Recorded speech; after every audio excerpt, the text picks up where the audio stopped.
Welcome to the Flat Track Factory. It's time to unload after riding for 2 days with Dale Quarterley.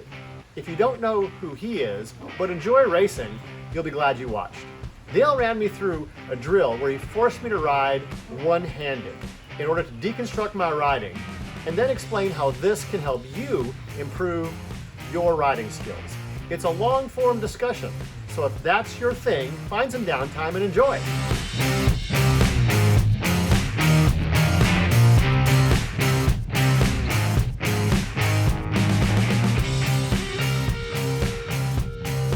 Part of the video is where I normally say welcome to the Flat Track Factory, but we're not in the Flat Track Factory. We're at Dale Quarterley Racing, and my friend Dale is here. We just got done riding, and some very interesting conversations were had, so we're going to talk about that. For those of you that are viewers of the channel, you know Dale. For those of you that don't, just a little bit of an introduction. Road racing superstar, AMA Superbike, road race ringer, NASCAR puttster, machinist, let me see, Moto America team principal, that kind of, what am I missing? If we can ruin it, I can do it. Okay, great. Add that to it. All right, so we just got back from riding, and I'm a little confused thinking about it. Dale, can you explain what happened to me today? One of the things we were doing was, just to catch people up, was I come from a road racing background. Since I was 7, I road raced.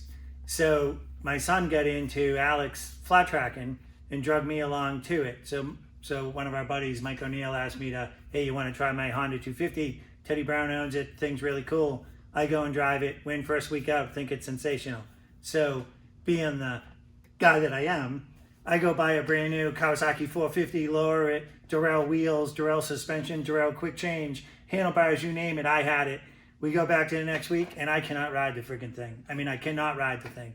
So I asked Mike to help me, and then within a couple of quick pointers, he got it so I could at least ride it. I'd finish first, second, third in the amateur race, which I was okay with, but I still wasn't riding it.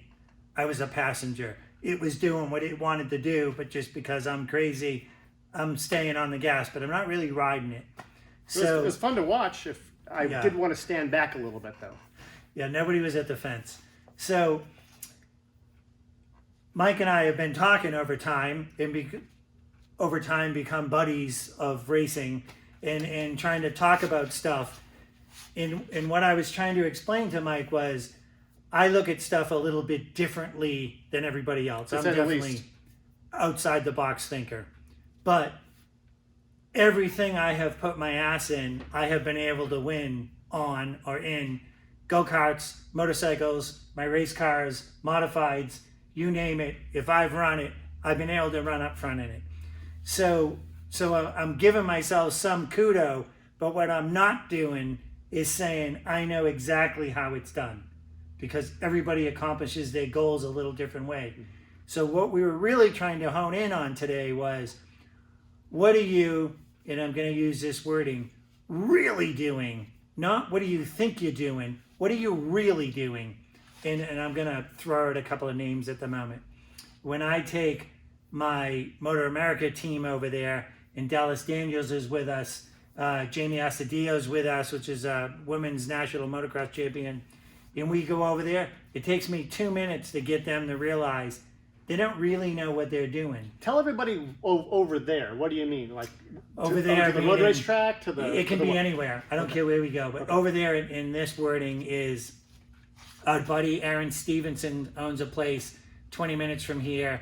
It's called Corner Spin, and he teaches you how to basically road race in the dirt. Is how it started, but it's morphed into. He teaches you how to flat track. He teaches you how to slide. He teaches you bike control. He teaches you how to plow the front end. There's a whole array of things you can do over there. There's a road race track in dirt, and there's a nice little dirt oval Corner Spin in North Carolina. So it's a slightly smaller track for typically for mini bikes, XR100s, KLX, 140s, DRZ 125. So that's what we do. So what's cool about it is everything you do, because the track is fairly small and contained, is amplified tenfold. So you make one little mistake and it's huge.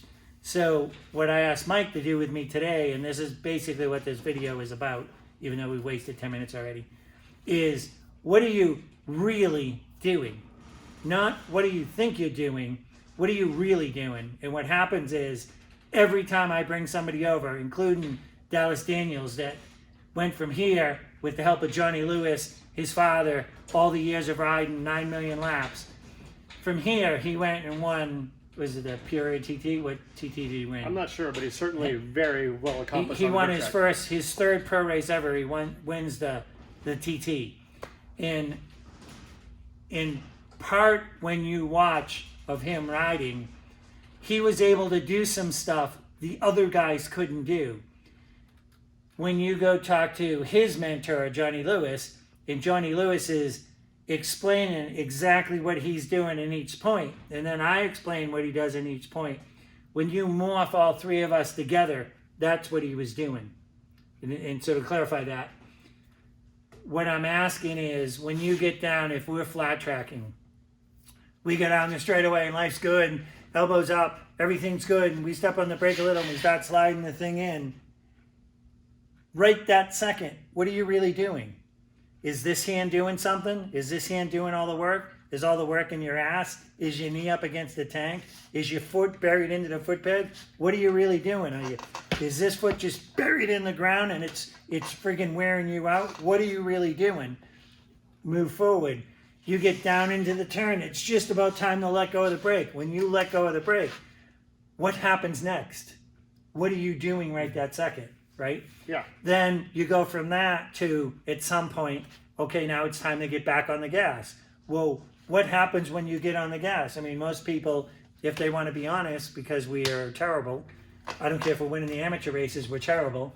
We come off the turn, we're going, which means either we're doing something wrong or the motorcycle's set up wrong, right? But somehow we have to fix all this. Yeah. So what my point was today was, again, I'm going to keep on saying it, what are we really doing? So, back to you, Michael. When you first went out and I had you do a drill, and the first drill was we rode one-handed to the left. We went this giant left turn at corner spin. And when you rode just your left hand, what was it like? So I'm going to admit here that we really have not talked about this a whole lot, and I wanted to do it in front of you because I don't have the answer. I still don't understand. I thought I understood, but I'm driving over here thinking about it, and I'm not sure I do. But to answer your question, I think what you wanted to know is what exactly are you doing with the bars? Okay. So you took my hand off of it. Yeah, don't forget. I was just going to say, make sure you clarify. So this is what I normally do, and then the drill was put the hand on the gas cap and went to the left. So that's very strange. So it was, I did it very poorly, and conditions were slippery, and I kept tucking the front. And really, all I could do was not crash at first. Then I discovered, after we talked a little bit, that I would use the gas cap as a handlebar. And once I started pushing on that, where I felt I could get some stability and some consistency, then I was able to do it better. Okay. So then I admitted, well, you said I can't hold on with two hands, but I am. So what do we do next? Made me put my hand on my hip. And then what happened? We went right back to the beginning. Back to the beginning. We lost control. Exactly. So, and my deltoid was just burning. I was doing something. I was working the bike like this. So then we got into the whole discussion of, I think I'm just trying to feel what's happening here, but I think I'm riding with my core, my crotch and my right thigh and my right leg. Okay. That's what I thought I was doing. So what do you think? Okay, so instead of, well, what happens, what I think happens is you're trying not to die. Let's just break it down to a simpler common denominator, right? We're trying not to die. Mm-hmm. Even though we're on our 100s, we're going 8 miles an hour. We're still trying not to die, right? So watching you, what you would do is when you held onto the cap and you decided, okay, I'm actually going to start riding it, you started body English in the thing and working around the problem, which was not two hands, and you got going pretty good, right? Yeah.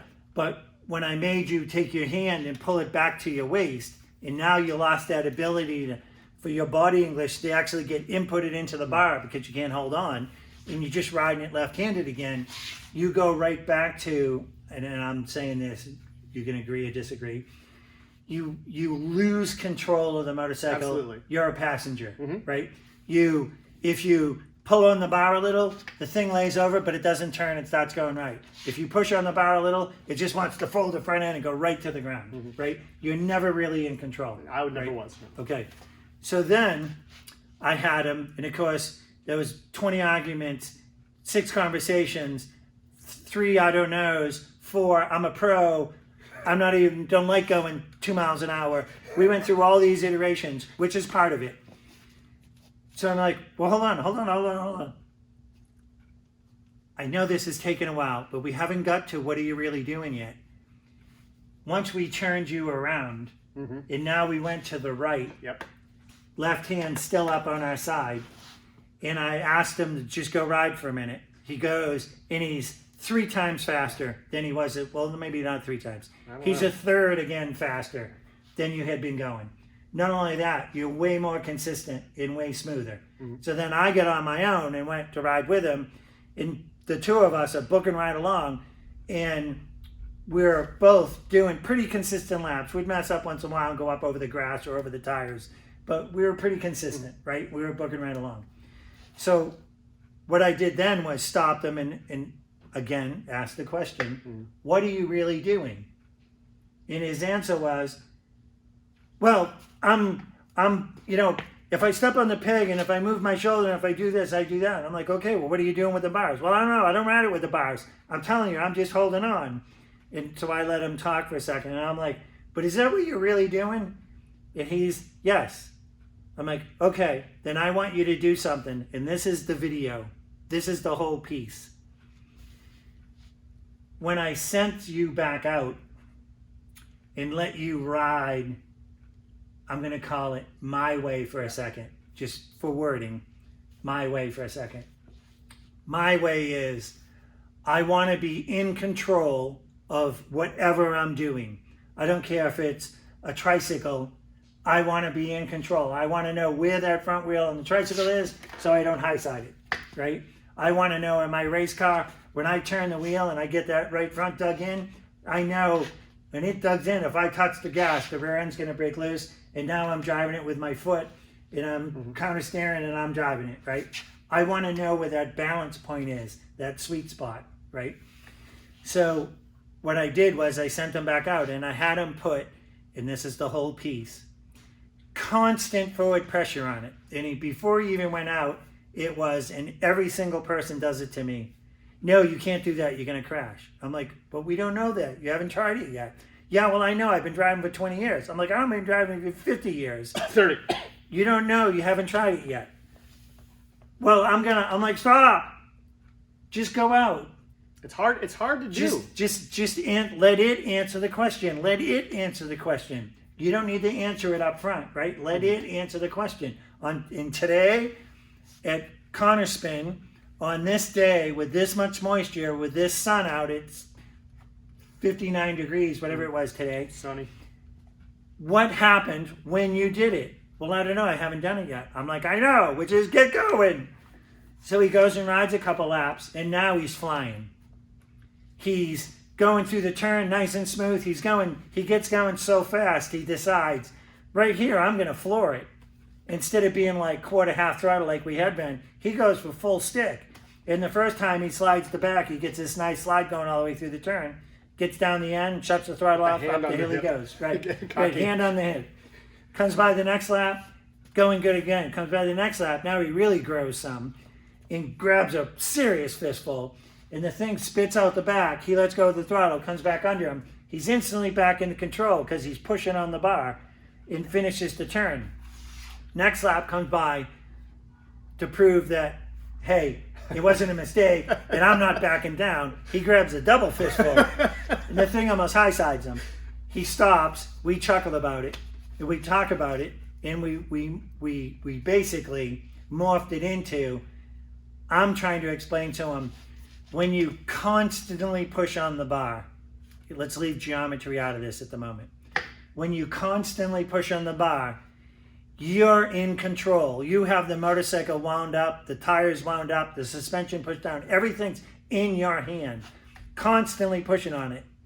When you let go of the bar and it comes back to neutral, the motorcycle wants to fall over. And to keep that from happening, you body English it to keep it from happening.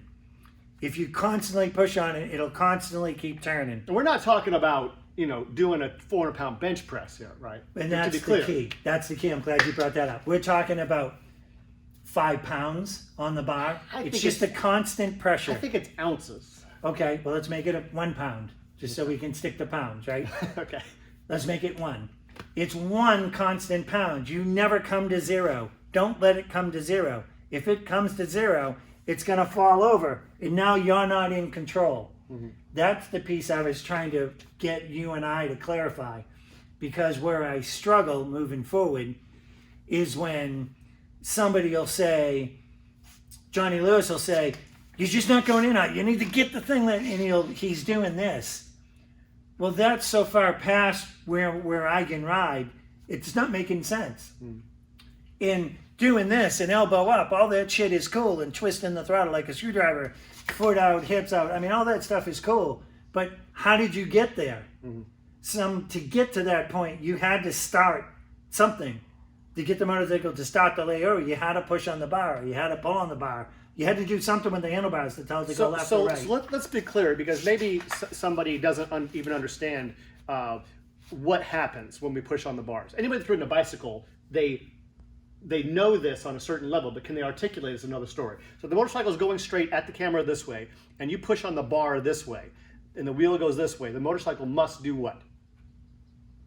It wants the high side. It doesn't want to go left. So that's the way the bike leans, right? The pushing on the bar forward makes the bike twist and roll to the right. And then if you keep pushing on the bar, you'll eventually fall over, correct? Correct. So, okay, so that's what we're talking about. This isn't at warp speed, right? This is just at some speed, right? Correct. And the same thing. If you're going down the straightaway and you want to initially lay the motorcycle over and get it to lay over easy, you can literally take your right hand, put it on your side, and push with your left hand, and the thing will go right to the foot peg. Like instantly right to the foot peg. When I teach road racing, it's one of my biggest things. Take your friggin' right hand off the bar and just push on your left hand. And if you push hard enough, the thing will go right to the peg. Well, everybody says, no, no, no, no, no. And again, I'm going to bring Dallas Daniels up. We're testing one time, and he's right on the verge of being a superstar. I mean, super fast. Going to sit on the pole the whole bit. But he's not quite there yet. And he won't quite do what we want. He's close, but he's not quite there. Well, I had wired him up with the helmets. So I'm got my headset on, standing on the edge of the racetrack, and I'm yelling at him in his helmet. And I'm like, push on the bar, push on the bar, push on the bar. He goes by, comes by the next lap. Would you push on the bar? Push on the bar, push on the bar. He goes by. The next lap, before I even started, I'm like, would you push on the friggin' bar? And you can see him do it. His father's sitting right next to me. He finally goes, I'm like, I'll show him. And he pushes on the bar, and he almost went through the grass. He actually had to stand it back up to stay on the racetrack, where every other lap he was struggling to make the turn. In this lap, he almost went through the grass. I mean, through the grass, not over the curb, fucking through the grass.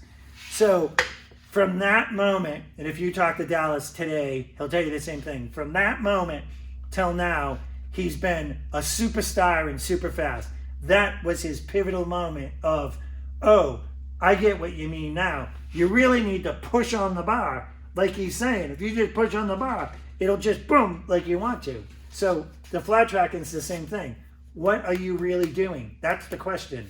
Now, maybe we could discuss here why maybe all of us, have such a hard time agreeing with what you're saying. It's not that I disagree, it's just you're talking about these aggressive movements, and I insist that when I'm riding well, I ride with my fingertips. I agree, but your fingertips are still pushing or pulling. Okay, sure, agreed. So the amount of pressure at times isn't the issue. It's the motorcycle will turn left if you pull on the right bar. Correct. The motorcycle will turn left if you push on the left bar. If you do it at warp speed, though, like road racing, especially where it's hooked to the racetrack, you can pull on the right bar all you want. All it'll do is lay over. It'll only make about 3/4 of the turn, and you'll be in the grass on the outside of the racetrack. It won't actually turn. If you want to turn, you got to push on the left bar. In to answer your question, if you think about this, for me to pull on the right bar, I'm pulling myself off the motorcycle. So for me to lock myself into the motorcycle so I don't pull myself off, I take my left knee and I lock it into the gas tank so I can actually pull on the bar without pulling myself off the seat. Well, my hand's telling it to go left, but my body's telling it to go right. Right? We're working against each other. So all I do is wear myself out. And the same thing going the other way, right? If you think of the flat track guys and go watch those guys come off the racetrack, the guy that won's okay. The guy that's second's out of breath. The guy that's third he could be anybody, right? He could be completely wore out or not even broken a sweat. But you get back to 5th, 6th, 7th, 8th, 9th, every one of those guys is wore out and they're sweating like pigs, right? They only went 8 laps. It's not that difficult, but it is for them because everything they're doing is wrong. Everything they're doing is in the wrong point. When they're pulling on the bar, they should be pushing on the bar. So for them to get the thing into the turn, they can't even get in because they're pulling on the bar and the thing's laid over, but it's trying to go outward. So now they're killing themselves trying to get the thing to turn, but it won't friggin' turn because they're pushing and pulling on the bars at the wrong point. So what did you hope to accomplish with this? Because he didn't tell me he wouldn't tell me what we were doing. He said, come and show up and ride, and we're gonna do some exercises. So what did you hope to accomplish with me or from me or to me, and did you? What I hoped to accomplish was next week. Everything is next week. You know, if I go help any of my race car guys, I'm screaming constantly, I get you paid me to come and crew chief you this week. I'm really helping you for 3 weeks from now, right? Everything we do, if we're not winning now, then we need to work on winning. You need to change every single time you go on the racetrack.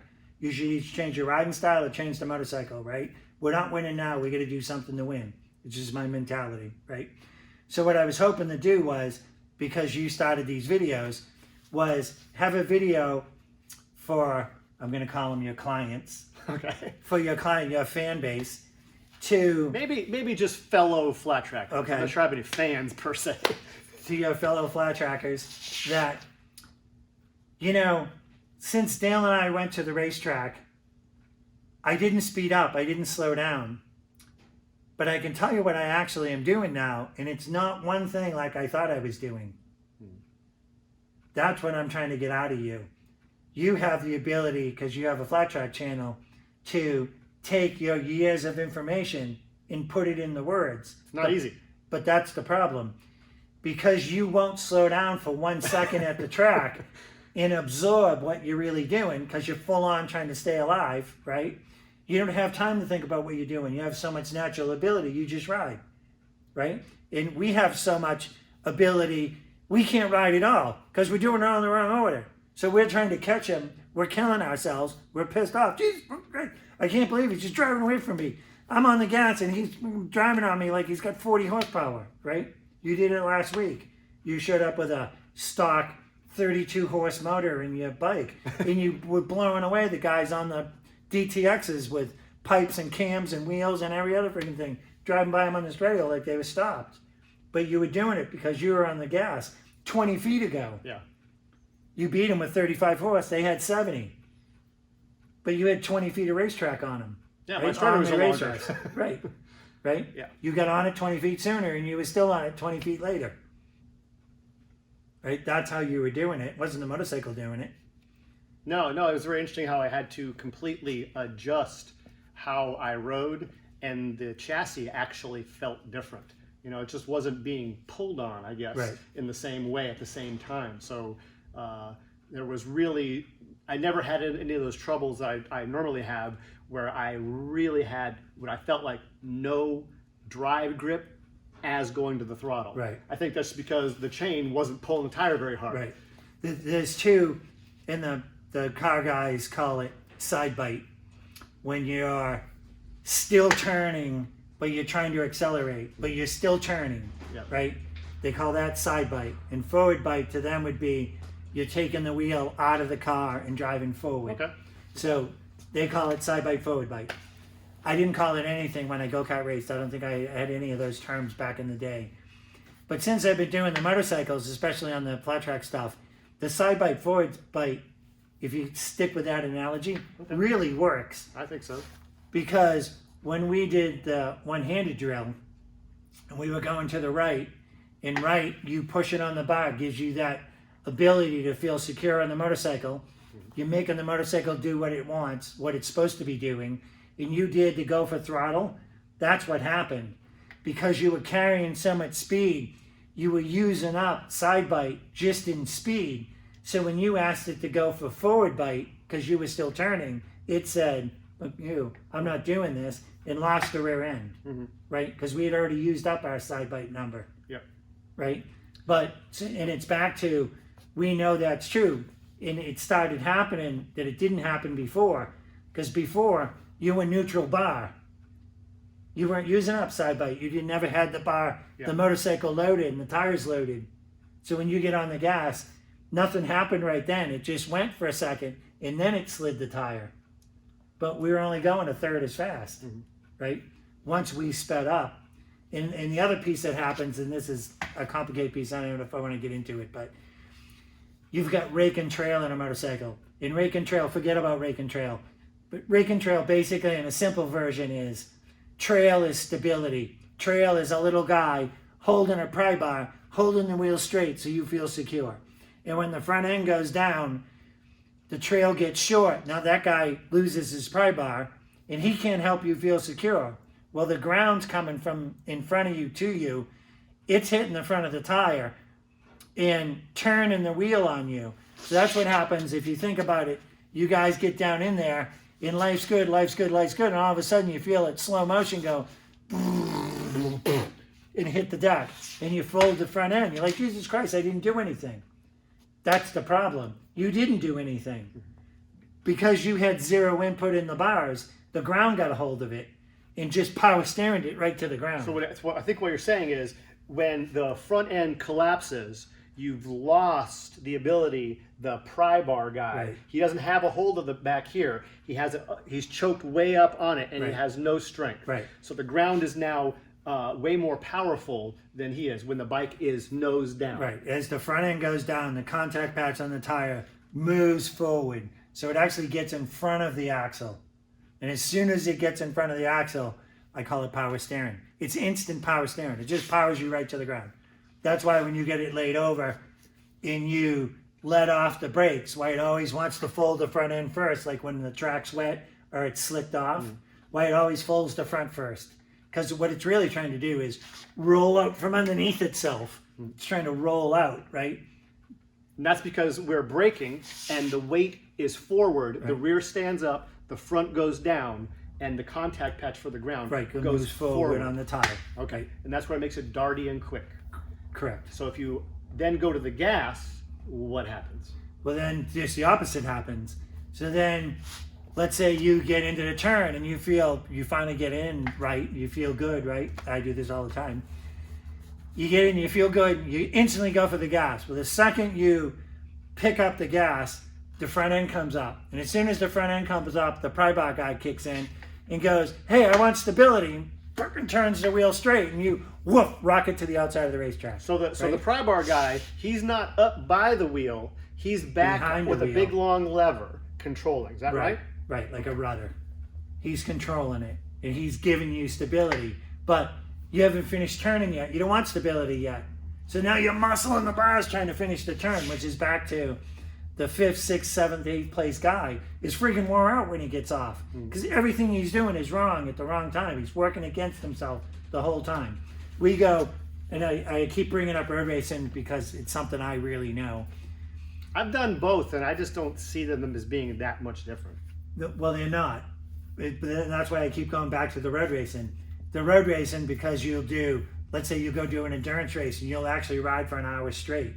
You'll watch some of the guys get off the endurance bikes. They're freaking exhausted. I mean, the fact that they got to get back on in an hour, they're trying to get somebody else to sign the sheet and let that guy go ride. I don't want to ride again.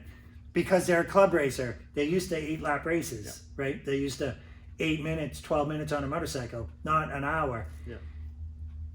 What it proved is that club race guy, even though he's winning club races, doesn't really know how to ride. He's working against himself the whole time. When we won the endurance championship with Dutchman, which is here someplace, we won the endurance championship with Dutchman when we won it with Lockhart Phillips. We would kill him in the third hour. That was my forte. My forte was the third hour, which was my second hour on the motorcycle. That we'd get 20 minutes to go and nobody could hang with us. And it wasn't that I was in shape, because I like ice cream. It wasn't that I was in shape. I could never tell. I didn't wear myself out. I knew how to ride the motorcycle. I knew how to save my energy. I knew how to get the thing done. I call it, if you came to one of my schools in the day, I called it fat, lazy, and stupid. Because that's what you're trying to accomplish, right? You're trying to ride. You're not really trying to do anything. You want a motorcycle left? That's easy. Just pushing the left bar. You want it to go straight? Easy. Just pick up the throttle. If it's turning too much, pick up the throttle. If it's not turning enough, don't pick up the throttle. Wait till it finishes turning. Then pick up the throttle. Because if you pick up the throttle too soon, it's going right. Dale, what's the actionable drill? So we've been talking for a long time. If anybody's still watching, these are the people that we can really speak to. What's the actionable drill? How can we break this down? What are we telling somebody? Is this drill applicable to everybody? If you want to do it, take your motorcycle and go to an asphalt parking lot. Put on something that not your friggin' motocross shirt, because you're going to fall down once or twice. Put on a leather coat, some real pants, go to an asphalt parking lot. Set up a couple of tires. So you corral yourself in. Don't give yourself room to run wide, right? And just set up a small oval. And go a few laps to the left with your left hand on your side. And just go left for a few laps. Then, in no brake, just coasting around. And then turn around and go right for a few laps. And you're going to realize, you're going to realize when you're going left, when you pull on the bar, the motorcycle will lay over, but it doesn't really turn. And as you ease up, it'll stand up. If you want it to turn, you got to kind of just let the handlebar go, and the thing will fall over because the contact patch is moving forward. The thing will taller and turn. You're not really in control. You're just kind of body Englishing the thing around like you're riding no hands on your bicycle, right? But you'll notice when you go the other way, counterclockwise, or clockwise rather, to the right, you'll notice if you just keep pushing on the inside bar, the thing will lay right over and it'll keep turning. And then when you get to the straightaway, it's more and less. Don't ever go to zero.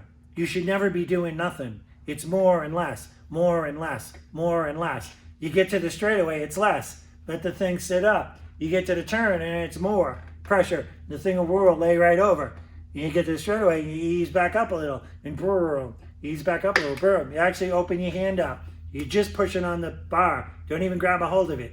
Hand up, hand on your side.